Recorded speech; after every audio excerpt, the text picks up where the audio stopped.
Deputy prime minister इसहाक डार साहब ने revoke किया है बैन। पहले आपने कहा था कि जो लोग असाइलम सीकर्स हैं या मुल्क से बाहर जा रहे हैं, आपने सुना होगा कि उनके पासपोर्ट बनने पे पाबंदी थी। पासपोर्ट बनना वैसे ही एक दुश्वार अमल इस वक्त इसलिए भी है क्योंकि कभी उसकी इंक गायब है, कभी उसका पेपर गायब है, तो ये एक बहुत बड़ा सवालिया निशान है। कल ही वैसे इंटरेस्टिंगली मैं एक रिपोर्ट देख रही थी जिसमें ये बात की गई कि भारत ने खुद मुख्तार होने का एक तरीका जो उन्होंने बहुत पहले पॉलिसी बना ली थी कि अपने करेंसी और तमाम इस तरह के दस्तावेज़ात की जो इंक है, जो पहले समझा जाता था कि भाई अगर बाहर से आए तो ज़्यादा उसमें सिक्योरिटी है और उसको ज़रा टाइट कंट्रोल के साथ मैनेज किया जा सकेगा, but they made a resolution कि वो तमाम इंक और चीज़ें वो अपने मुल्क में ही बनाएंगे। इस वक्त इसहाक डार साहब ने खैर ये रिवोक किया है बैन को, जिसमें अगर पाकिस्तान से कोई असाइलम सीकर या बाहर जाना चाहता है तो यकीनन उसको ये मौका दिया जाएगा। दूसरी तरफ ये भी कि 60 दिन के अंदर अंदर पासपोर्ट इशू करना लाजिम है। एक और बड़ी खबर है जी, लेकिन उसको हम डिस्कस करते हैं सज्जाद मुस्तफ़ा बाजवा साहब के साथ, फॉर्मर एडिशनल DG FIA हैं। बहुत बहुत शुक्रिया आपकी मौजूदगी का। सज्जाद साहब, एक और बड़ी खबर हमने ये देखा कि ये ministry of foreign affairs foreign office ने इस बात पे भी तशवीश का इजहार किया है कि इराक़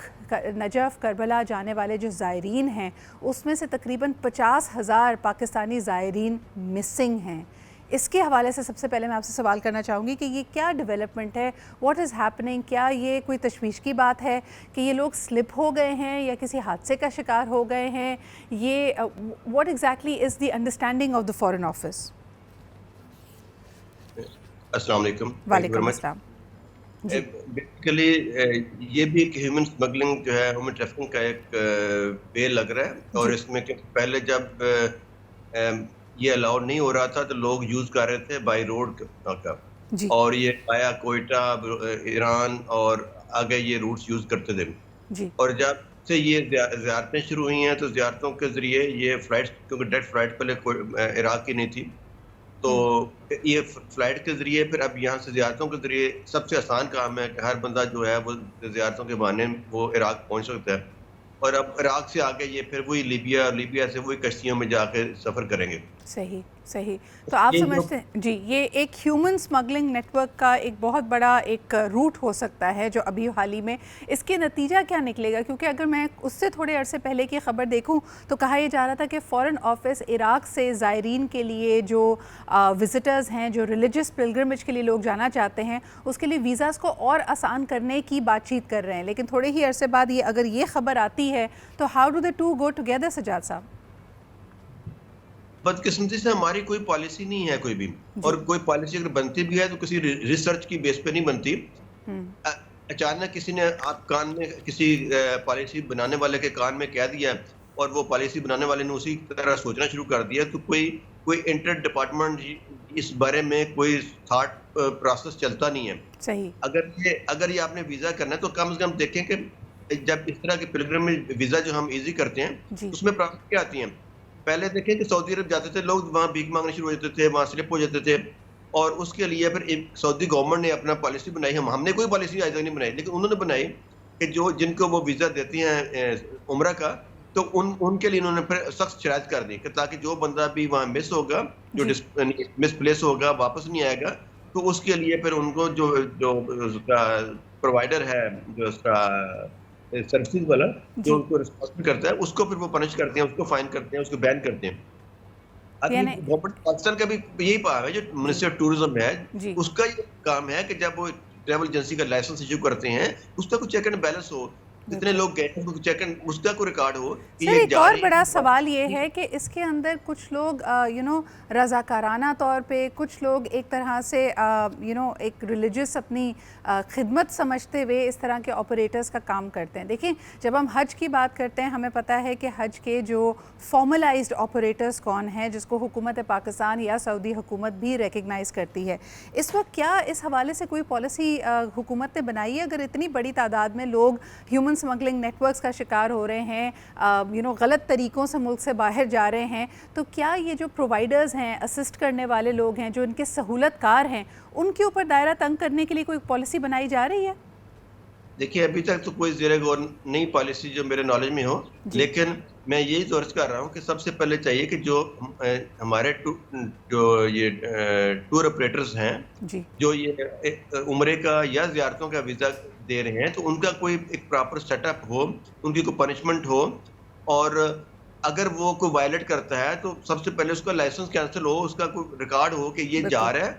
اگر ہفتے کے لیے جا رہا ہے، 2 ہفتے کے لیے جا رہے ہیں، تو 2 ہفتے کے بعد وہ واپس آ رہے ہیں، اس کا چیک ہو کہ یہ جتنے لوگ گئے تھے وہ وہی واپس آئے ہیں، نہیں ہے اس میں کوئی مسنگ ہے، اور ایک پورا پیکج ہو، ایک گروپ کی شکل میں الاؤ کریں، گروپ کی شکل میں جائیں، گروپ کی شکل میں واپس آئیں۔ بالکل صحیح، بالکل صحیح۔ اچھا مجھے ایک اور بات بتائیے گا کہ اکثر جیسے ابھی ہم نے حال ہی میں دیکھا کہ پاکستانی کونسلیٹ پہ جرمنی میں حملہ ہوتا ہے، پھر اس کے علاوہ اس سے پہلے ہم نے صورتحال دیکھی کہ پاکستان افغانستان کا میچ اگر دبئی میں ہوتا ہے تو وہاں جو افغانی شائقین تھے انہوں نے توڑ پھوڑ کی، لیکن جب اس کے سرے دوبارہ ملائے جاتے ہیں تو دیکھا جاتا ہے کہ کئی ایسے لوگوں کے پاس پاکستانی پاسپورٹ موجود ہے۔ آپ نے دیکھا تھا کہ گزشتہ برس پاکستان ریاست نے ایک بڑی اہم پیش رفت یہ کی تھی کہ کوئی بھی غیر قانونی اگر افغان ریفیوجی پاکستان میں موجود ہے تو اس کے ریپیٹریشن کو، اس کو وطن واپسی کے عمل کو یقینی بنایا جائے۔ سر آپ کی معلومات کے مطابق ایسے کتنے لوگ ہیں جو نیچرلائز ہو چکے ہیں؟ کوئی نمبر آپ بتا سکتے ہیں جو پاکستان میں، پہلے تو ہم کہتے ہیں نا illegal immigrants, these are people جنہوں نے اپنی کاغذی کارروائی مکمل کر لی ہے، یا تو ان کے پاس کوئی پاکستانی شناختی کارڈ ہے یا پاسپورٹ ہے، آپ کی اطلاع کے مطابق ایسا کتنا نمبر ہوگا؟ دیکھیں ایگزیکٹ نمبر تو نہیں ہے، لیکن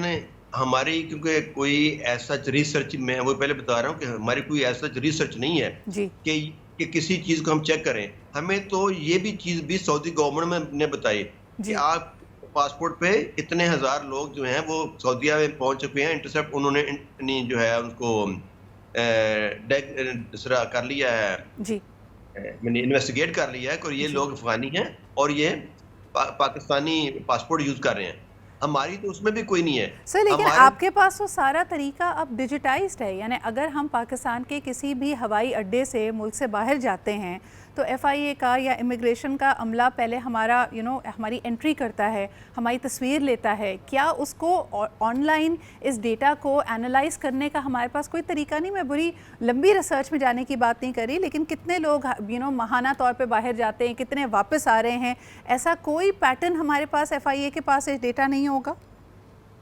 میں وہی تو عرض کر رہا ہوں کہ ڈیٹا تو اویلیبل ہے، ڈیٹا کو اگر ریسرچ نہیں کریں گے، ڈیٹا کو انالائز نہیں کریں گے، ڈیٹا کو یوز نہیں کریں گے تو وہ ڈیٹا کس کام کا؟ جی جی بالکل صحیح۔ یہی تو ہے کہ ڈیٹا کو انالائز کریں، ریسرچ کریں، اور اس کے بعد پھر آپ کو اپنی پالیسی بنائیں۔ اگر افغانیز گئے ہیں تو اس پہ دیکھیں، ابھی آپ کا اگر نادرا کے خلاف کارروائی کر رہی ہیں تو اتنا مشکل ہے، ابھی بھی ہے کہ NADRA F I A itself کوئی کارروائی نہیں کر سکتی، ایسی جو ہے نا ہچ کریٹ کر دیتی ہیں کہ ایک نادرا کے ڈی جی نے اگر اپروچ کر کے اس نے کوئی ایک لے لی ہے، پرمیشن لے لی ہے، ابھی اگر ایف آئی اے نے ایف آئی درج کرنی ہوگی، اگر آپ کا کوئی بندہ جعلی شناخت بنا رہا ہے تو اس کے لیے پہلے نادرا سے کمپلین لینی پڑے گی، اور نادرا کی کمپلین آئے گی نہیں تو اب نادرا میں کون چاہے گا کہ اپنے خلاف خود کمپلین کریں؟ بالکل صحیح سر، لیکن اس وقت تو ملکی سالمیت کے لیے ہم نے دیکھا کہ کئی نئے لاز انٹروڈیوس کیے گئے ہیں۔ آپ سائبر کرائم کو دیکھتے رہے ہیں، اب تو واٹس ایپ، ای میل، باقی چیزوں کی ٹیپنگ کی بات ہو رہی ہے، تو جہاں ان دستاویزات کو انٹیگریٹ کرنا ہے، اس کے ڈیٹا کو دیکھنا ہے، جیسے آپ نے خود اشارہ کیا کہ ایف آئی اے اور نادرا ایک مربوط انٹیگریٹڈ حکمت عملی بنا سکیں، اس میں کوئی پیش رفت نہیں ہے آپ کے مطابق؟ دیکھیں سب سے پہلے آپ کی نیت ہوتی ہے، پھر آپ ایفرٹس کرتے ہیں، اور پھر کوئی نہ کوئی رزلٹ بھی آ جاتا ہے جی، اور ہماری تو رزلٹ ہے ڈے ٹو ڈے، جو اچانک آ گئی، کوئی ہماری کوئی پالیسی نہیں ہے، کوئی پلاننگ نہیں ہے، اور پلان کے مطابق اگر کوئی پلان کر بھی لیں اس کے بعد اس پہ امپلیمنٹیشن کو نہیں ہے کوئی بھی۔ بالکل صحیح، بالکل صحیح۔ اور جب کوئی آتا ہے، آپ دیکھیں نا، پہلے بھی دیکھ لیں نا کہ کتنی کشتیاں ڈوبی ہیں، کشتی ڈوب گئی ہے، اس کے بعد ایک دن سو موٹو ہوگا یا کوئی پرائم منسٹر جو ہے وہ نوٹس لیں گے، اور نوٹس کے بعد جو وہ سب چیز ہش اپ ہو جائے گی اور ختم ہو جائے گی، پھر دوبارہ واقعہ ہوگا تو پھر خبر آ جائے گی، اچھا جی نوٹس لے لیا، لیکن نوٹس کے بعد کوئی ہوا کیا، اس پہ کبھی کوئی اس کا رزلٹ کو نہیں آیا کوئی بھی۔